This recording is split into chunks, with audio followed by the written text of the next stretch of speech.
West Wednesday 636, Justice for Tyrone West and Justice for all victims of police brutality. Tawanda, it's all you. Thank you, my queen Rachel. Mic check. So everybody, if you'll stay tuned for the video that we show every time that we're online, and we'll be right back with you guys. And tonight we have no special guests, but I do have special requests. So I will tell you all about it when we come back. Mic check. Mic check. Mic check.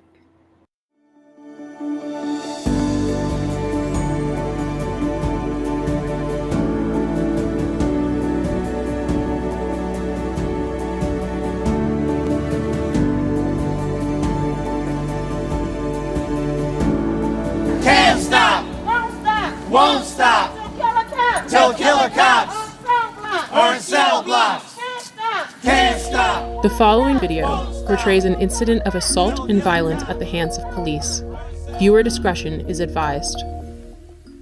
I suggest you back the fuck up. No.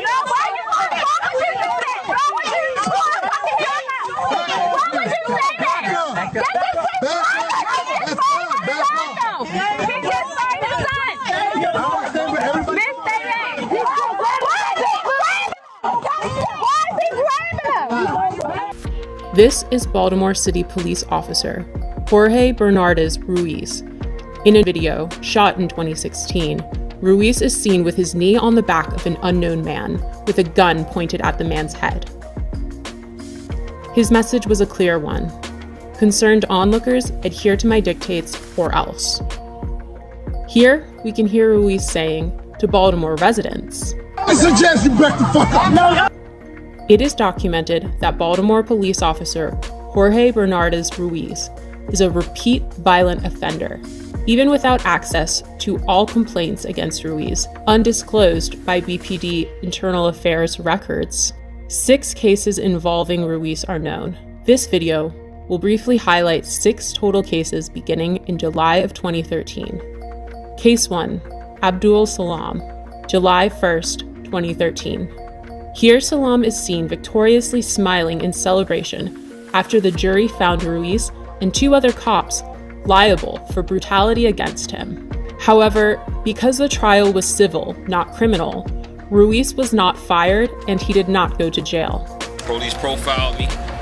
They followed me in the back of my house, harassing me. Police proceeded to violently and hostilely approach my van with me and my son in it. As I announced, this was my home, guns drawn.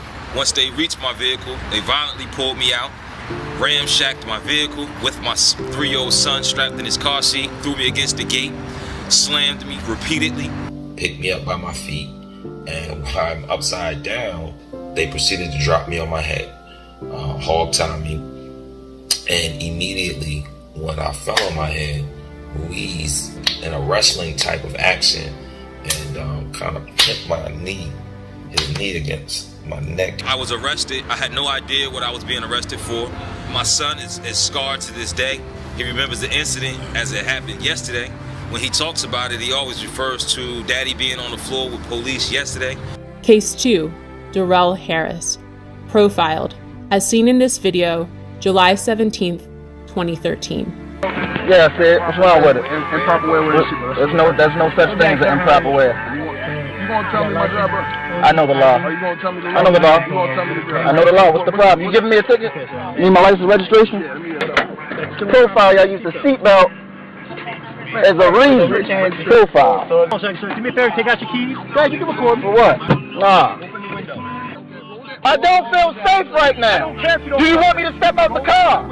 Do you want me to step out the car? I'll step out the car. Call the police, man. What are you call the supervisor? Don't about to do shit. This is getting uploaded to the internet right now. Yeah? And we are 2 law-abiding citizens that we are getting targeted, and I don't know why. Just 24 hours later, Bernardez Ruiz played a leading role in the police killing of unarmed Tyrone West. Case number 3, the murder of Tyrone West, July 18th, 2013. My brother Tyrone West was brutally murdered on July the 18th, 2013. In both of these cases, when you look at the pleadings and the harsh language of these officers that have been quoted to me by reliable witnesses, the N-word. And Killer Ruiz and Killer Chapman and the rest of those 11 or 15 killers, including David Lewis, took something from my family that they can never give us again. And that was my brother Tyrone West, one unarmed man who was brutally murdered, beat to death in broad daylight.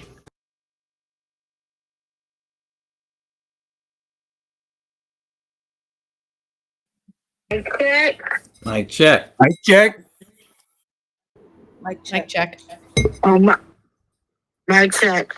Thank you guys for tuning in, and I apologize that I'm a little bit late.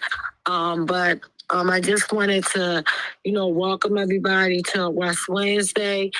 Sorry we have no special guests, but we do have special announcements. So last week, I don't know if everybody got a chance to watch, because I was even talking to my sister Latoya, and that's Xavier's mom. And her son was murdered, and we went to the Supreme Court to support our queen as she dropped off legal documentation in support of her son. And as you may have it, the enemy is always busy and things of that nature. And quickly, our sister had fell ill, and she wound up spending a weekend at the emergency room. And to come to find out that she needed to have emergency surgery, and she has a GoFundMe page set up. And this queen, besides asking us to help her fight for accountability, have never asked us for any money or anything, because she has been supporting the cost of fighting for her son, literally, by herself, her family, her husband, and things like that. So they got a GoFundMe page started. And Rachel, if you can share it in the link, or anyone that's listening that's a part of the West Coalition or that's seen it, if they could share, drop the link, the GoFundMe inside of the chat would be awesome.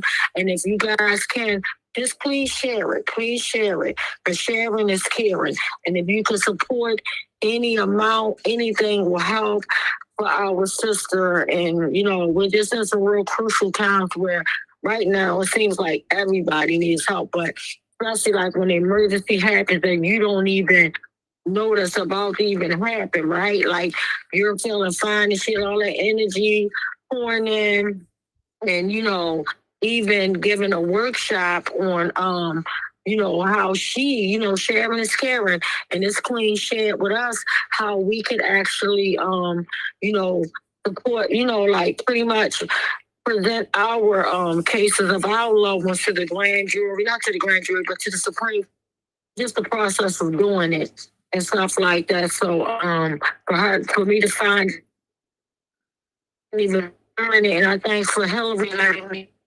And literally, I'm just getting off work, just working in the West Wednesday, and thank you, Hillary. Hillary and she was like, well, did you know? I just remember the other day when I saw Latoya asking for prayers, I just thought the flu is now out, the season, and lots of times when the weather change, illness come about. So I would just, but she didn't provide details then. She just only asked, she was soliciting prayers. So I'm like, okay, I'm praying for my sister, because what's going on in someone's life is to offer them a prayer or kind words or support or whatever the case may be. And immediately I started praying without even knowing what was going on. Just asking our Father God. And this wasn't the West Coalition, because everybody in the West Coalition is not religious. I personally myself, the one, and I'm not speaking for the coalition, I'm speaking for me, who, is definitely into church and things of that nature. So immediately I personally started praying for my sister, and I was going to even reach back and try to check on her this week, because I was like, let me give her a couple of times, and I was going to personally pick up my phone and call her. And just for me to learn that, I'm like, oh my goodness. But yeah, so yeah, if y'all can just share this caring, and if you can, if you're in a position that you can donate a few dollars, anything to help, that would be great. You know, and if you go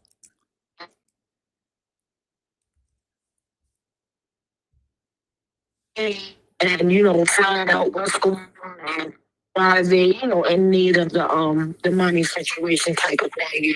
Yeah, so again, I'm praying personally for our sister. I'm definitely praying right now because, and that's why I take nothing for granted, and that's why every chance when the Lord bless them over, I'm the one that's going to keep it 100. It ain't that, oh, I'm putting everybody in my business, because half the stuff I go through, you guys will never know. I promise you. So I tell everybody what I want to share with you. So, people can be like, oh my God, she put her whole life from what she's eating to, I put what I want to share out there. But you have no idea what a person is going through. You only know what a person shares, and that's just anything. So, and I made a post today, and I post, and I think it was my last post because of saying how good God was, and Excuse me, Tawanda, you seem to be breaking up occasionally. Is there another spot you could go to where you might have a better signal in there? I'm sorry. You can't hear me? Most of the time we can, but occasionally you're dropping out and we miss a few words. Yeah. Is there a better spot maybe where Yeah, I would literally have to leave my home. As y'all notice that they have things placed around my home that I will it makes me go in and out. So if it don't get better, I will go back outside. But doing sound better, was it still going in and out? Right now it's okay.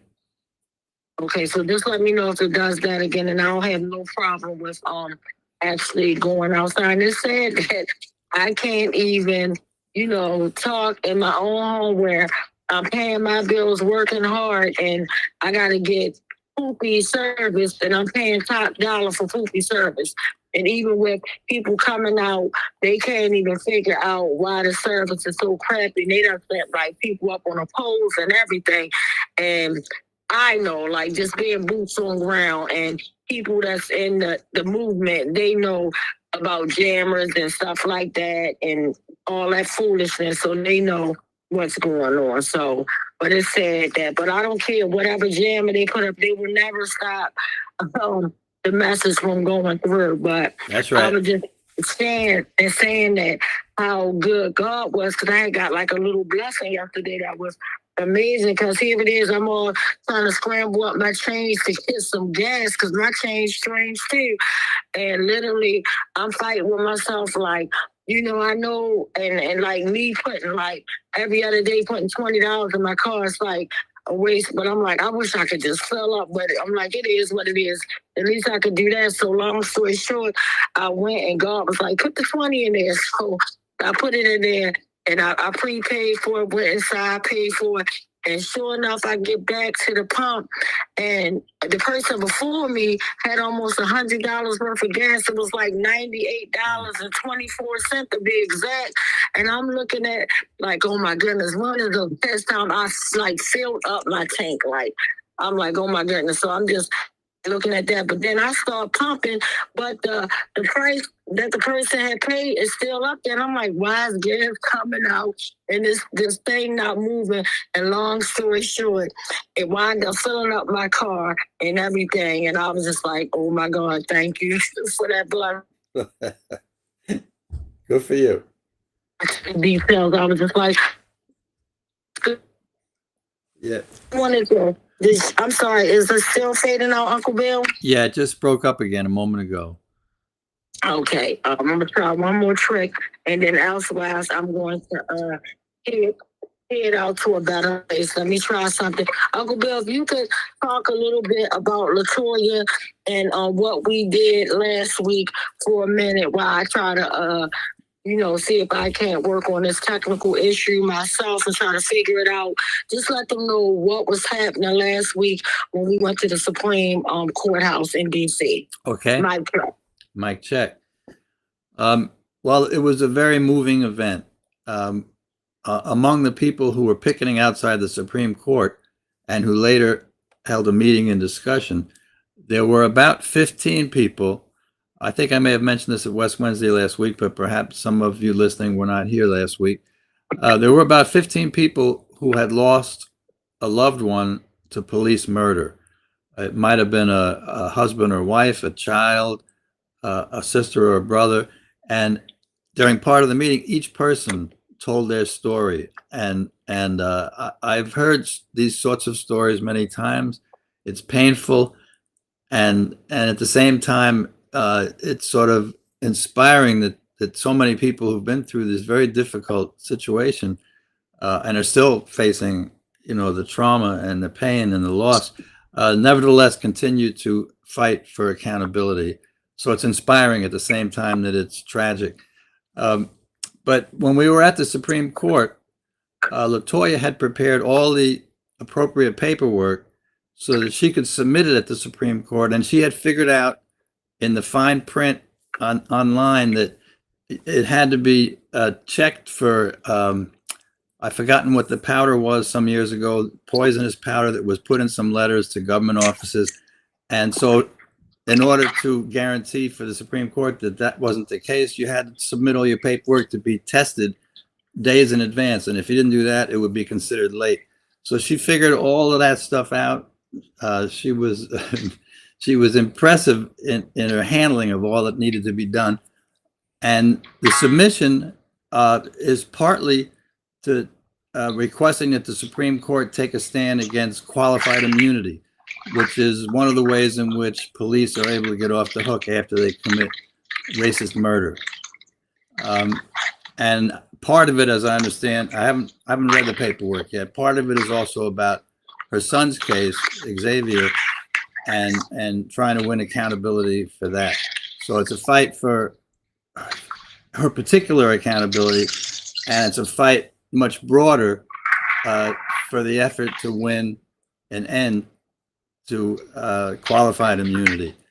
And I think, I could be wrong, I think Tawana knows better than I think her hope is that she will have set a precedent on how to take cases to that level.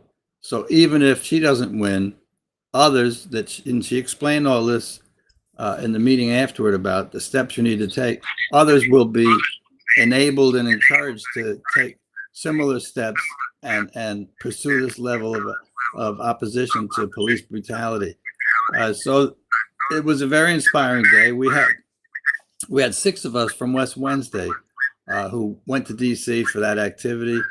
And not only was it inspiring, but it was nice also in the sense that those of us who went had a chance to bond a little more than we may have in the past and have a lot of fun on the way back. Went out to dinner and I think I mentioned Tawana did this phenomenal imitation of Trump. So that was the day. Are you set now, Tawana? Yes, I'm ready to do a mic check. How do I sound? Mic check? Sounds good. Awesome. I tried something else. So hopefully this will take me through. And thank you for keeping the chat going and explaining it to them our mission and what in particular LaToya was doing while we was out there. And she was out there in support of, fighting for her son, as well as setting a precedent for other families to, take that lead that she's doing and do the same type of thing. So with that being said, now it's our time to, if we can, just show her love and support and help her in any which way that we can. So also I wanted to also say that I'm praying for like all the federal workers, because I don't know if y'all know about the foolishness with what's going on. It's just like this system is so dirty and it's just disgusting. Meanwhile, while people are debating who's wrong or right, their lives at bay. There are people that are, laid off or losing jobs that won't have money to feed their family and things like that, while people at the top whose families are taken care of, they're on payroll or whatever the case may be, they might be financially straight. And we're going through hell out here, and it's only getting worse out here.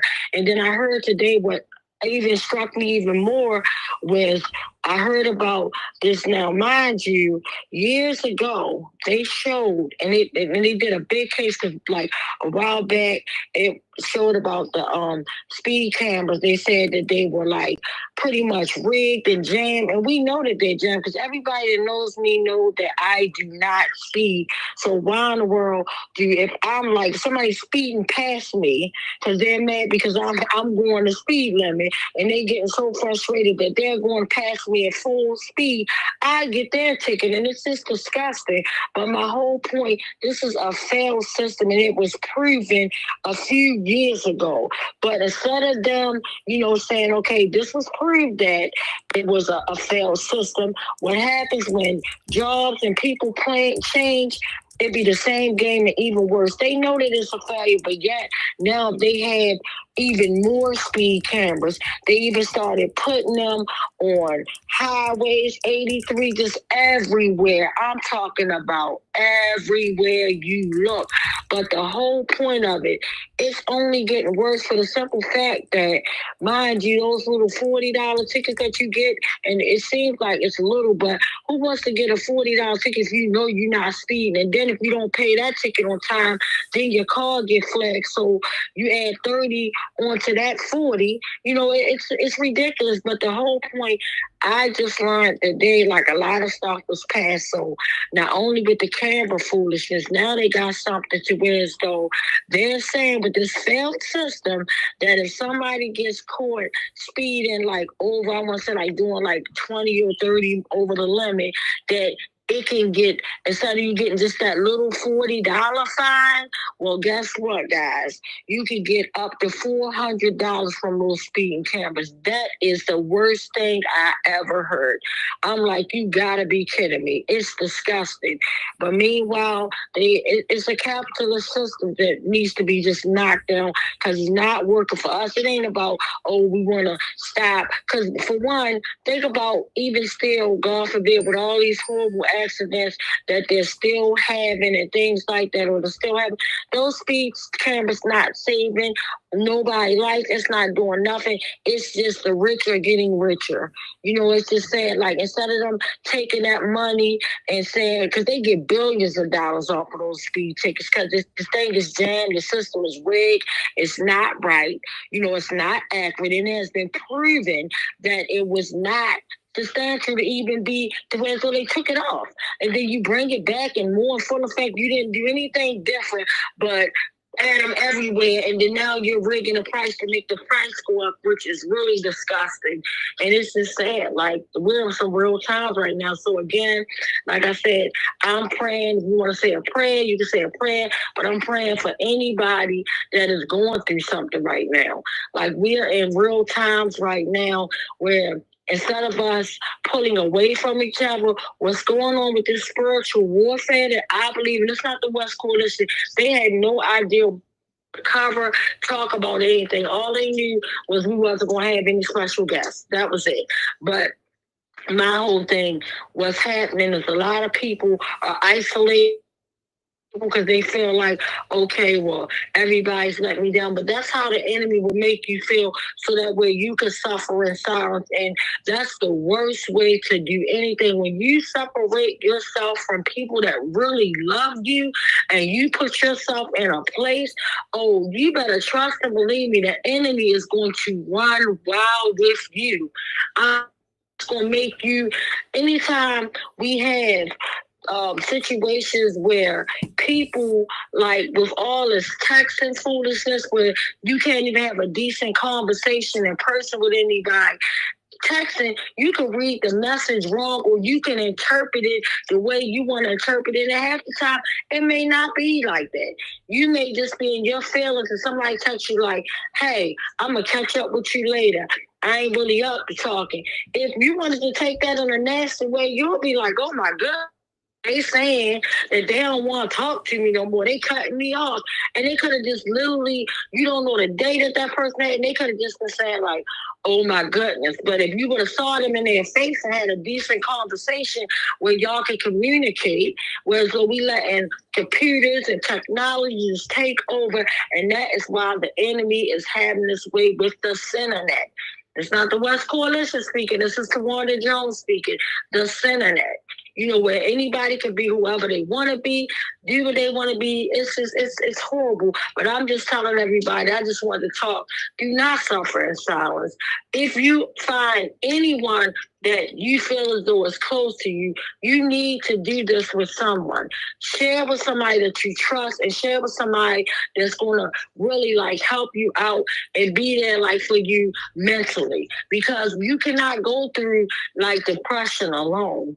Like that's the worst thing to me, and that's my opinion. I'm not a doctor, you know, I'm not a therapist or none of that, but I feel like with anything, that's just like, God forbid if we were in a haunted house or something, in a real life haunted house, and somebody was coming through. I feel like we're safer together than us just separating and splitting. You go this way, I go, we're gonna meet up. Nah, bro, you stuck with me. We going where? We making these turns together. I got your back, you got my back type of thing. We ain't splitting up. But I feel like when you split up and you separate yourself from society and things, you only get further and deeper into the depression. And I don't wish that on nobody. And if you're going through something, I advise you, you know, find somebody that can help you. I advise you literally to seek counseling, because that don't mean that you screwed up or nothing. Because counseling is the best thing that ever happened to me when I took it years ago when my brother died. Because at first I'm like, oh, I don't need no counselor, like what? But then once I realized and I felt like I was a zombie just walking, I was just the walking dead. I was here, but, you know, I was like, how am I going to build and be strong? Kids and my family that need me, like I need to be there for them. How I'm gonna be there for my brother children, like how I'm gonna do this. And it wasn't until I went to therapy and my counselor had told me, like literally, the old you is now gone. Now you have to rebuild. It taught me to pretty much identify things that trigger me. So when I get to that point where I might be triggered, then I know how to withdraw myself. So I just said on that, please take care of yourself. We in real times right now where everything is getting rough. And you can feel like, oh my goodness, you can feel like one moment you're on top of the world, then the next minute the world is on top of you. And it's just sad. And it's just horrible what's happening right in front of our face daily. It's to the point I don't even like to watch the television. I really don't like to watch it because it could tell lies and give you that vision to make you believe what you want to believe. And it saddens my heart when I see what happens. Like when I see when anything happens to a Caucasian person, no matter what, it seems like if you're white, you're right. And it's just horrible. Like I'm looking at an incident where I think it might have been in Federal Hill or somewhere downtown area. A security guard had pretty much assaulted a Caucasian black security guard, and they got to a confrontation with a white man, and you see the security guard, and he had them like in the headlock or whatever the case may be. But when white response is like, oh my God, he had the poor guy in the headlock, and he was gay. And we set up there, where was his sympathy at when Freddie Gray made eye contact and they beat him? This man couldn't even stand. Where was this empathy and compassion at when George Floyd had Derek Chauvin's knee in his neck and he couldn't breathe? Where was this outrage when Eric Gardner got choked out? Where was this outrage when my brother was murdered? Where was this outrage even when, and I can't, Uncle Bill, I need you to help me with this, when it was a Latino family. The father was going to go celebrate. He was a soccer coach. Sorry, I can't remember his name. And anybody know that, like, after my brother got murdered, I used to be, as a teacher, you have to know parents' names, everybody's name. But it was something that happened to me mentally. I think I had a mental breakdown where so I cannot remember nobody's names. It's like I got names mixed up, but I might not remember your name. But trust me, I will never forget your face.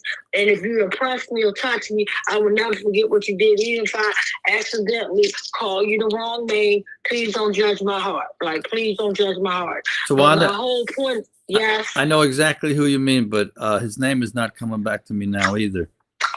Okay.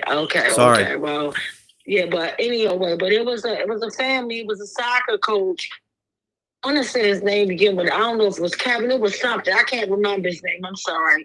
Stephen, Kevin, whoever. But it was a young man. He had just won a soccer game. He was a coach.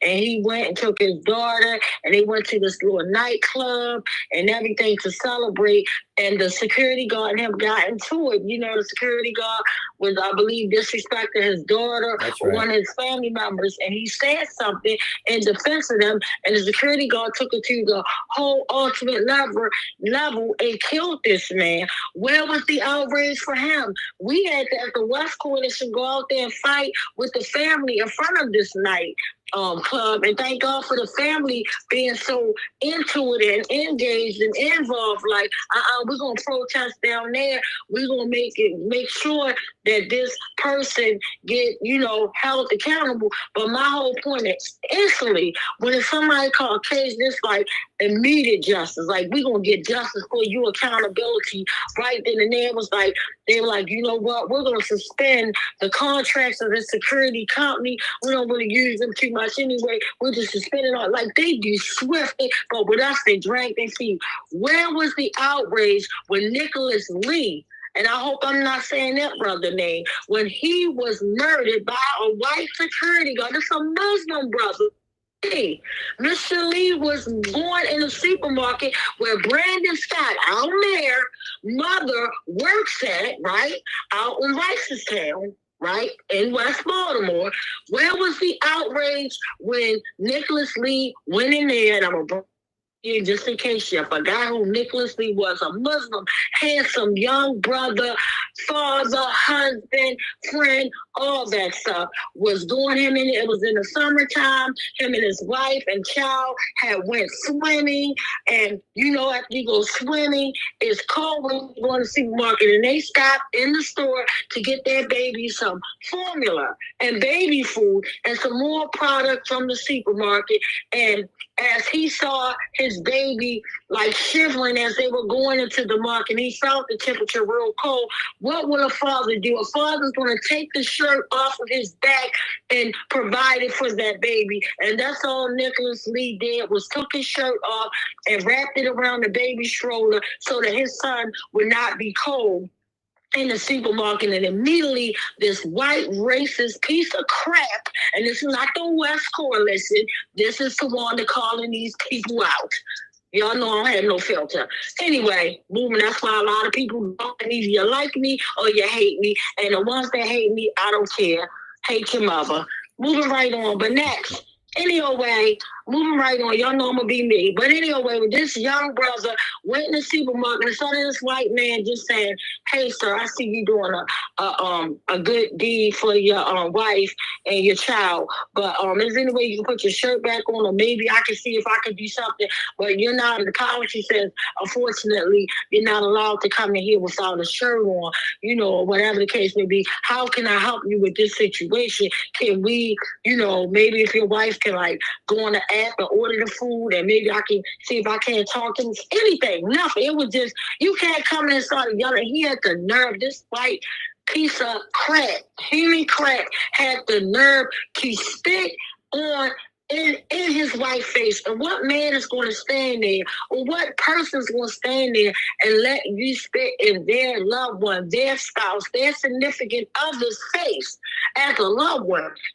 What Nicholas did, he tried to protect his baby and his wife, and he had no weapon. Obviously, he had no weapon. He didn't even have on a shirt, and he was gunned down in the market. Where was the outrage? Like, oh my God, he choked him out, and that's ridiculous.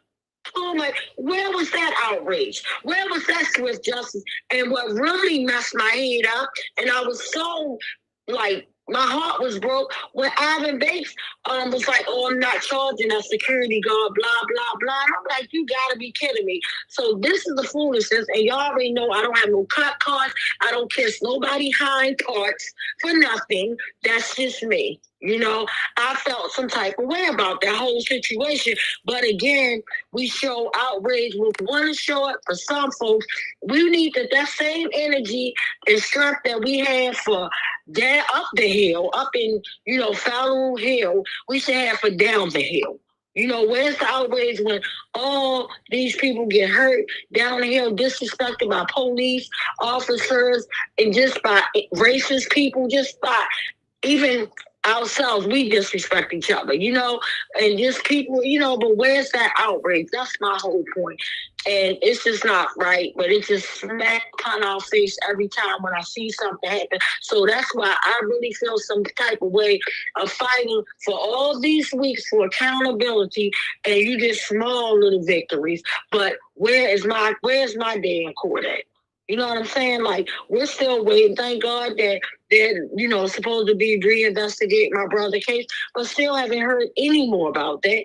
I need to know what's going on, and I need you guys to help support me in that situation, because I'm always asking you guys to support other people, but I'm going to really start something soon to where as though y'all can support me and making sure that this time when they do this investigation, that it's a thorough, transparent investigation that secure accountabilities, because I need to start grieving for my brother. It's been all these years, 12 years, I have not been able to grieve. And that is not good at all. That is not good at all. You know, for someone not to be able to grieve their loved ones. Yeah, I cried, but I have not had the time to really grieve. And I will never have that moment. I think that'll be my breaking point, is when I get accountability. Y'all probably see me break down like never before. So I just wanted to throw that out there for you guys. But again, tonight I wanted to just say, whatever we could do for LaToya, if it's nothing but just a prayer, if it's nothing but just sharing it on your page and letting somebody else share it, that somebody else can help. But this queen needs help. This mother only child. And right now, she's fighting to get her strength back. And these certain things can happen. And I believe, I'm not a doctor, but I believe when we go through these type of situations that are stressful, because all I keep thinking about is when I saw her, she broke up and she couldn't even hardly talk for a moment. And she cried. She was like, oh my goodness, I don't like being all mushy like this. And, you know, partner, we like, girl, go ahead, cry. We got your back. We love you, LaToya, type of thing. But that could have caused and brought on this extra stress that caused things, because, you know, stuff like this happens. I remember losing a loved one, y'all.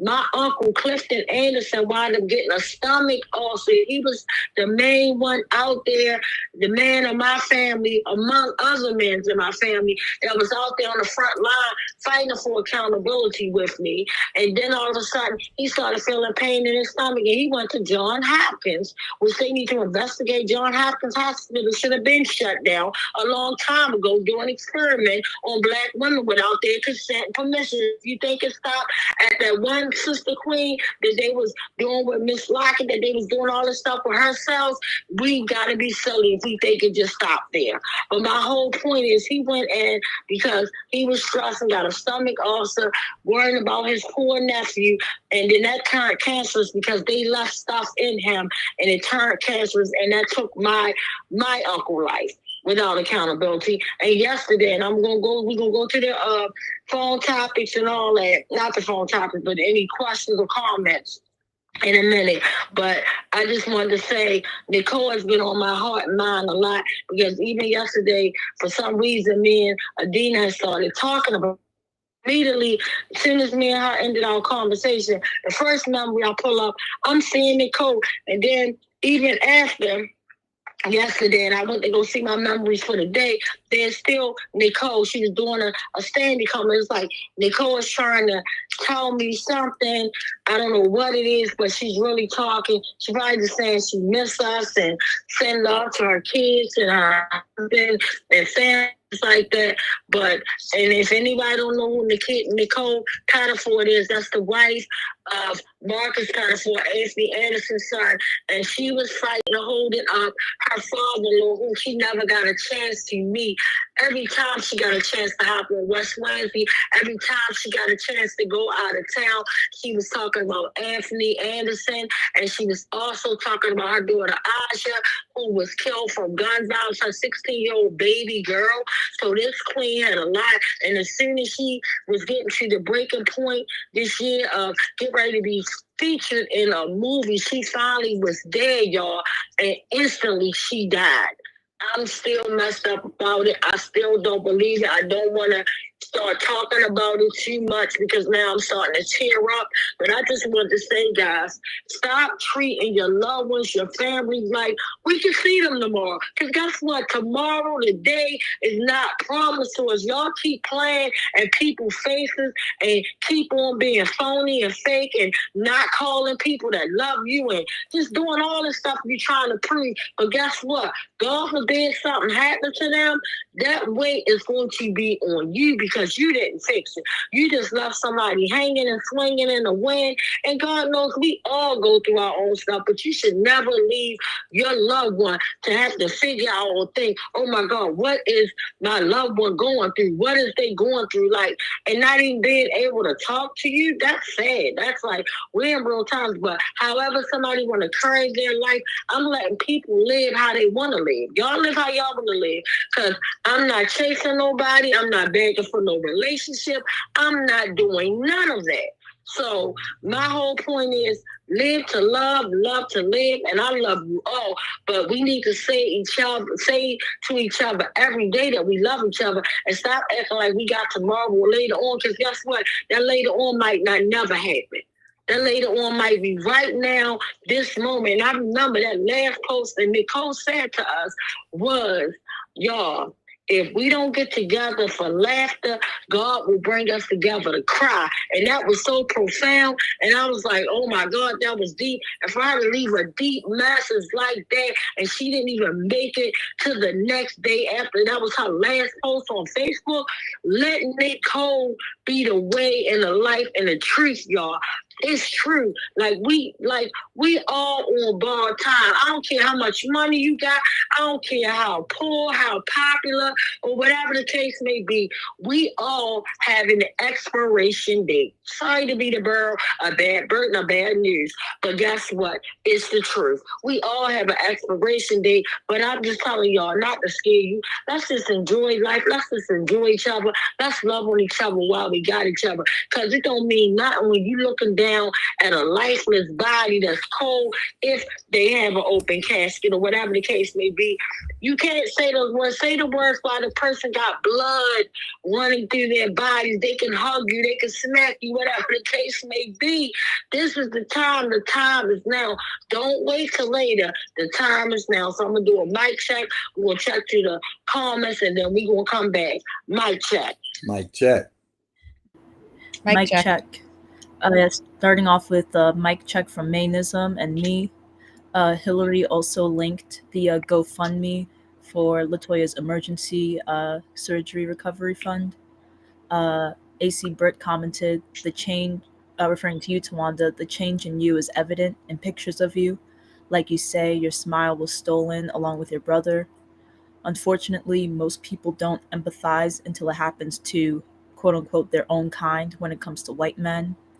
They're so appalled by a chokehold being used on one of them, but what about Chauvin's knee on George Floyd's neck, the knee on Tyrone's back and neck, Eric Gardner, and on and on? Super Cardio commented, the double standard is apparent. AC Britt commented, yeah, Ivan Bates is just as bad as most of these other state's attorneys.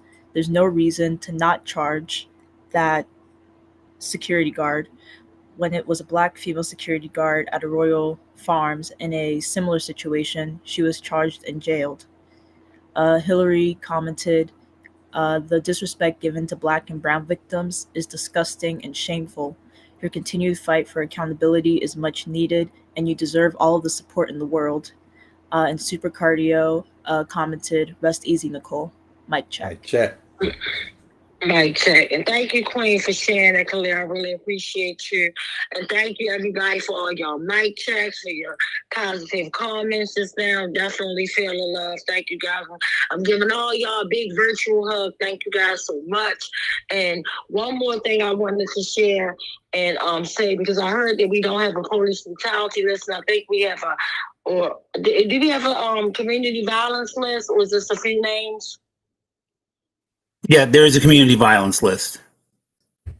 Okay, so but we don't have the police brutality list. That's correct. It's still Okay, so but it's still hand in hand of sadness because we should have our loved ones. We should enjoy them. And it's a difference. Let me tell you, when someone is murdered, that stuff is mind blowing. At that time, when you hear that someone's life was snatched from a violent act of murder, an evil act of murder, at that time or place or moment, you wouldn't care if it was a killer cop or a community person. You just want accountability. It's heartbreaking. It's devastating. So ain't nobody sitting up there saying, oh, I'm going to feel this type of way less or more this type of way because my loved one was stolen from a cop or somebody down the street. But the difference is, and let's be crystal clear, there is a difference.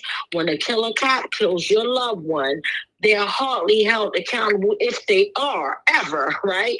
And if you do get the person that murdered your loved one and you get the, if they don't rig it, depending on their racial profile and things of that nature, because that's what they do. Because I had a white serial killer, even though he's still sitting in jail right now, but that murdered my cousin Tavon Anderson. He's a serial killer because he got still murder trials coming up. But my family didn't get a kind of type of accountability that we wanted. I wanted this killer, stinking maniac animal, Everett Schwartz, and this is Tawana Jones, to say the Jones family. That's me talking. I wanted that stinking animal to get 50 plus 100 years for my cousin alone. I know all the gavel that I'm talking about for my cousin alone. Tavon Anderson life mattered. Point blank fact. Right. And again, when you go up and you speak the truth and you say stuff, you make people mad. I got my onion open. They can try to come at me if they want, but I don't care. I got the grace of God backing me. So I don't care about who I piss off, whoever I piss off, I don't care.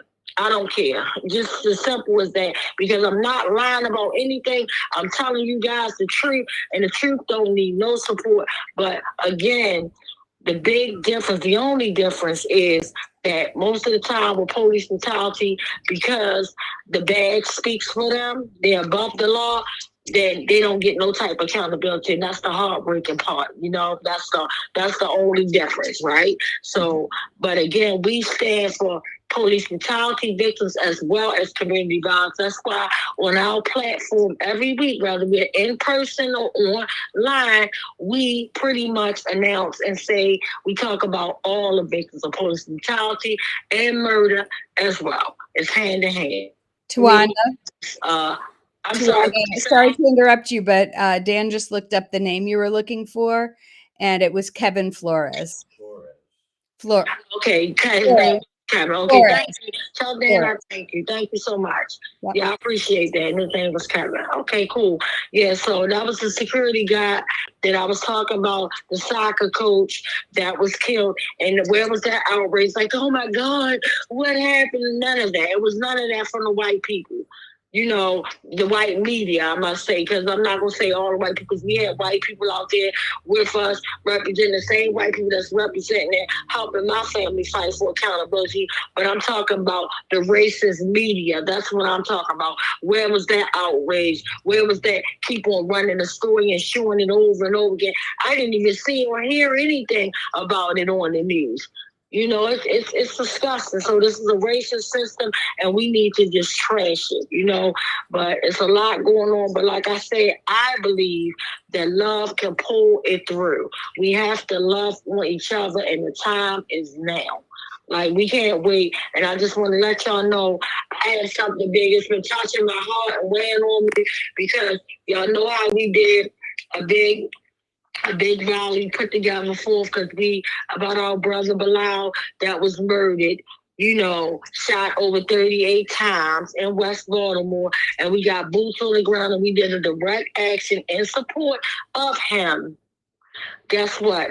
Dante Milton has been in my heart, in the West Coalition heart, and I will be coming out with some announcements because I want us to sponsor and do a big rally And Mom, I'll be coming out with a date. I'm not going to talk about it right now, but I'll be hitting my groups up personally. But we're going to put together a nice little peaceful demonstration, because I'm still thinking about, we had his mom on West Wednesday.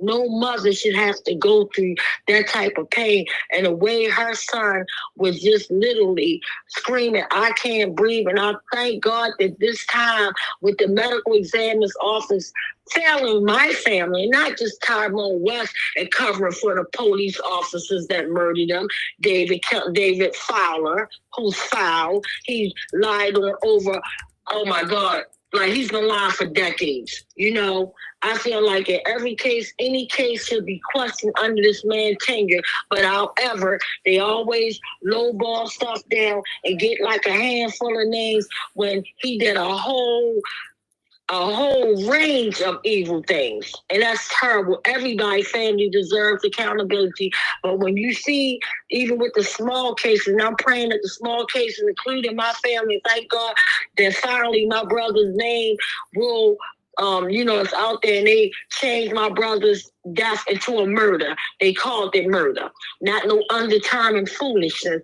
But the whole point, I'm praying now that we get charges. So I know if those killer cops are watching me, Killer Ruiz, Chapman, David Killer Lewis, oh, y'all might put Ruiz out there every week first, because he was the first one that pulled my green Mercedes Benz over him and Nicholas Davis Chapman. And you saw him at the beginning of this, and you'll see him at the end. He should have let that car kept on moving, because he wasn't running no stop sign. It was no warrants on my car, none of that. He should have let my car that my brother was driving, he should have let it keep on moving. But since he wanted to start this, and they're getting to bed with Michelle Battle, the state prosecutor, so we can't get secure accurate charges out of Ivan Bates' office. That's why. That's the conflict right there. But again, I'm praying that my family will one day soon get accountability. So I'm praying not just for my family, but I'm praying for all the families. I'm praying for our sister Latoya. So again, I'm praying that she get accountability for Xavier. I'm praying that her work, and I feel some type of way like we gotta set the standards. Like we want more than just to set the standards. Like we want accountability for our loved one. Her baby was only 18 years old. 18 years old, baby. That was her only child. Her and her husband, only child, to be snatched from them just like that. And now this sister's in the hospital trying to fight and heal up. And she just had a major surgery. So my heart and prayers, before we even come to the sadness with my brother Brian, I want us to take 1 minute right now, guys. And I'm dedicating this minute. For anybody that pray, I want you to say a prayer for our sister. Excuse me, Tawanda. Yes. Hillary posted that that Latoya is now out of surgery and on the road to recovery. Awesome. Well, her surgery was today, and she had the surgery. So thank God she's on the road to recovery. We know the recovery process is one and it's all by itself, especially since my sister Latoya, we know she's very mobile. She likes to move around. This sister's a ball of fire. And for her to be put in a stage where so she's probably going to have, get rehabilitated and things of that nature, I'm praying for this sister to have a speedy recovery. I'm praying that whatever she wants to get out of this GoFundMe, that it helps assist her family and whatever needs that they need. I'm praying for her. Right now, I want to take this minute, guys, to say a prayer for our sister Latoya. The time now is 8:01. We're going to come back with 8:02, and then I'm going to say our statement, and from our statement, I'm going to hand it over to Brother Brian. Mic check. So it's 8:01. We're going to come back. This is all for our sister Latoya and her healing. I'm praying that she heals so fast and swift. It's not even like she ever had to have a surgery like that. And I'm praying that her husband stays strong, because right now these are times, and it's time now is 8:02. So I'm going to shut my big mouth. It's 8:02. We're going to come back at 8:03. Mic check. Mic check. Mic check. Mic check.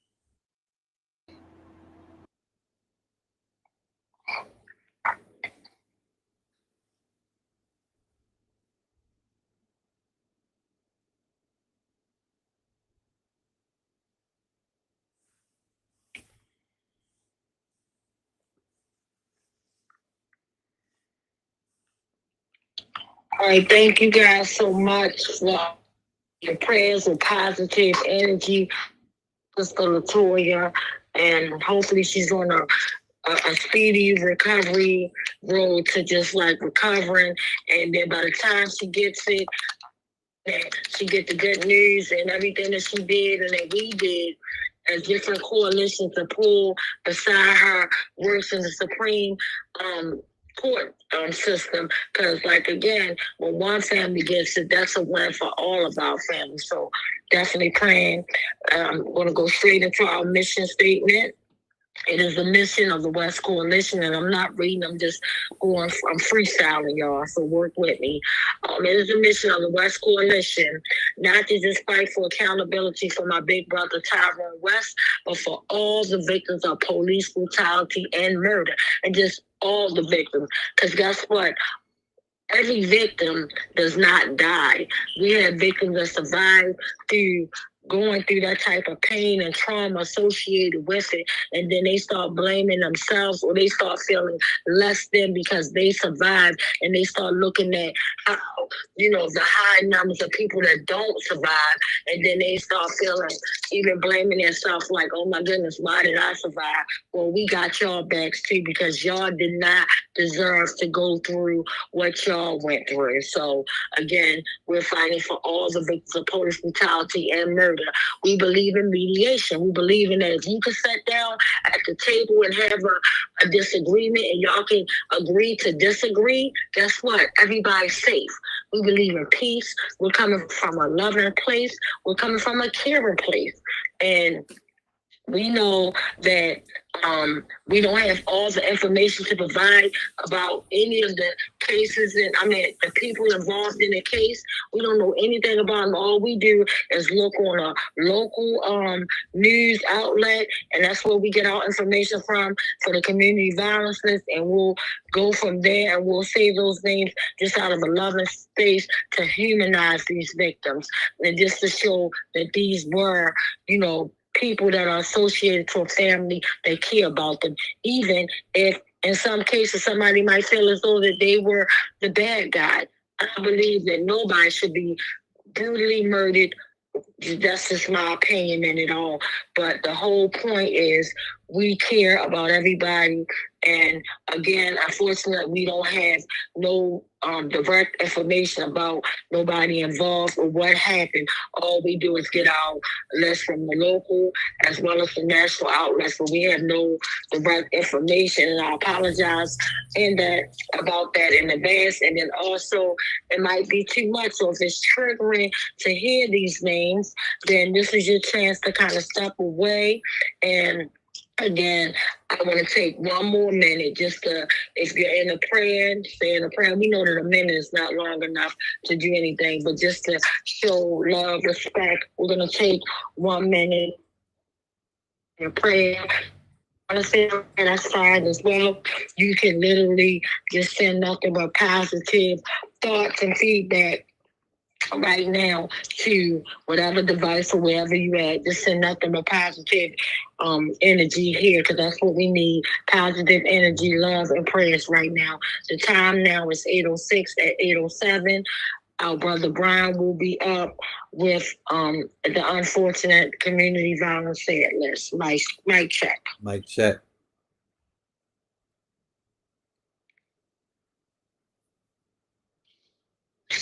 I apologize. The time now is 8:07, so we're going to come back 8:08. Mic check.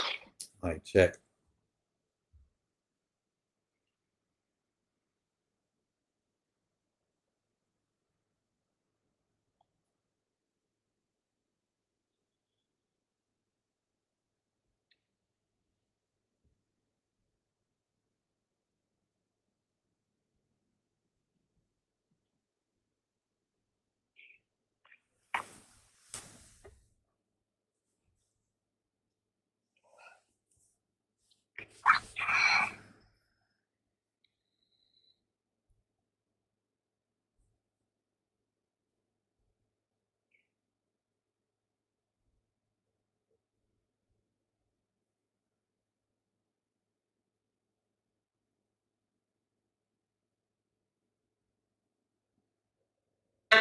808, thank you guys so much for all the love, the support, and just everything. Brother Brown, it's all yours. Mic check. Mic check. Mic check. Thank you, Twanda. So we have 4 names. Since last West Wednesday, there have been people who have died by violence in Baltimore.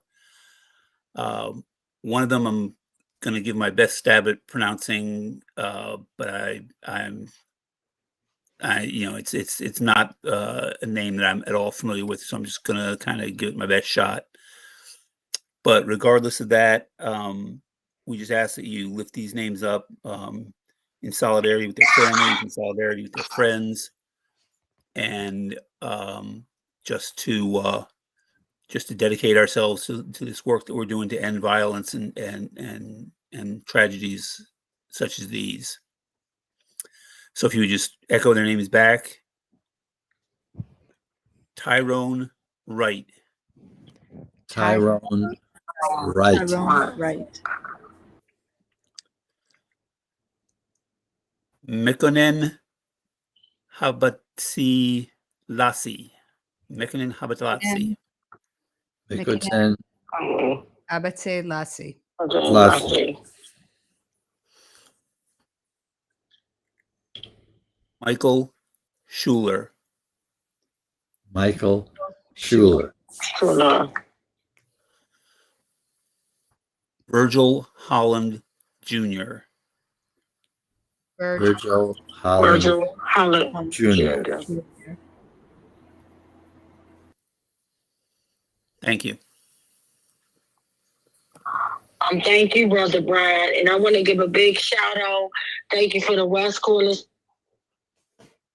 time and just everybody in the West Coalition for just everything that you do. Like, it does not go unlooked and get to announce it like I want to, because most of y'all that's doing y'all stuff, navigating y'all, like to hide behind the scenes of some things. But I love you guys so much, and thank you, and I appreciate each and every last one of y'all. Thank you so much. And thank you, Uncle Bill, for always being able to put me on when I'm having my technical issues and things of that nature. And thank you, Hillary, for always providing the information and just everything. So thank the whole entire West Coalition. And remember, guys, live to love to live. But, you know, I'm excited that we're about to be boots on the ground, because I'm planning something big in the mix. The West Coalition, we working, y'all. It's not just me, the West Coalition. Let me say this. The West Coalition is working right now, y'all. We planning this big march, y'all, for Dante Melton, and just sending love and light to his family and just to all the families. And thank you guys for the support for our sister LaToya, and thank you for the prayers. Just thank you guys for everything. Unfortunately, how we brought you in with that sad video is how we're going to take you out. But we're going to be doing stuff, guys, real soon in the streets. And then we have National Police Brutality Day that's coming up around the 20-something, and that lands on a West Wednesday. So y'all know we're going to be somewhere boots on the ground. It ain't going to be no online. I'm going to tell y'all that now. It is not going to be anything online.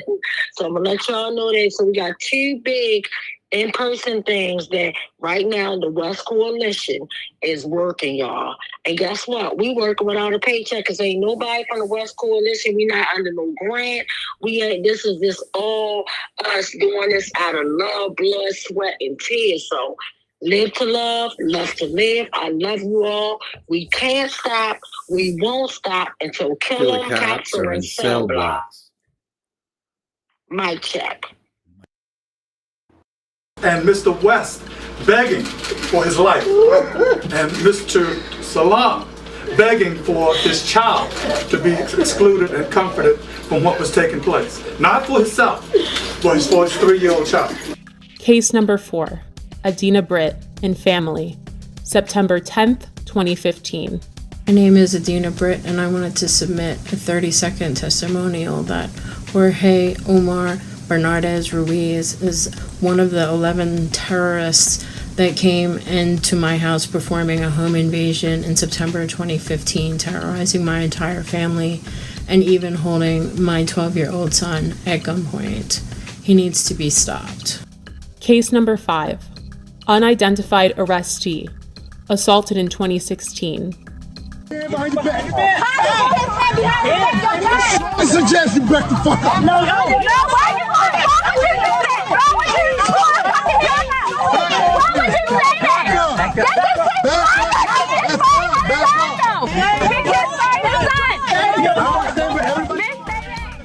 Again, this video did not surface until the summer of 2020.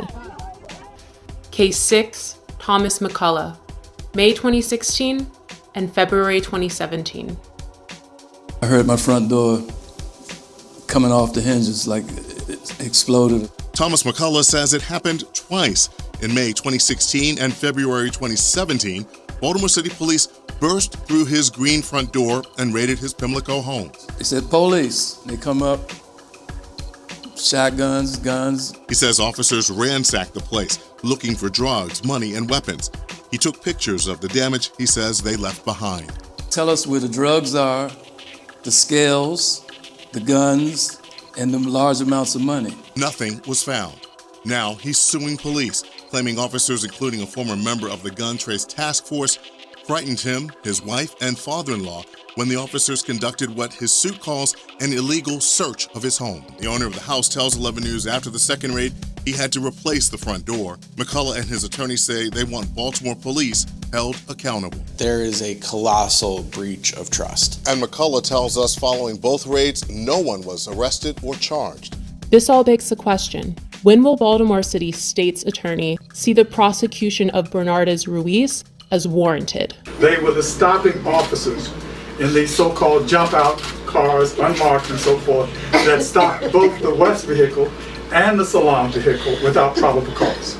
And these officers are the ones that also were joined by others, but they are the ones who initiated the stops, pulled both men out of the vehicles, and commenced the vicious activity that was thrust upon them. And the officer Ruiz that started this attack is still working and working with promotions. He is now sergeant. But the fact that this repeat violent offender had a history leading up to my brother.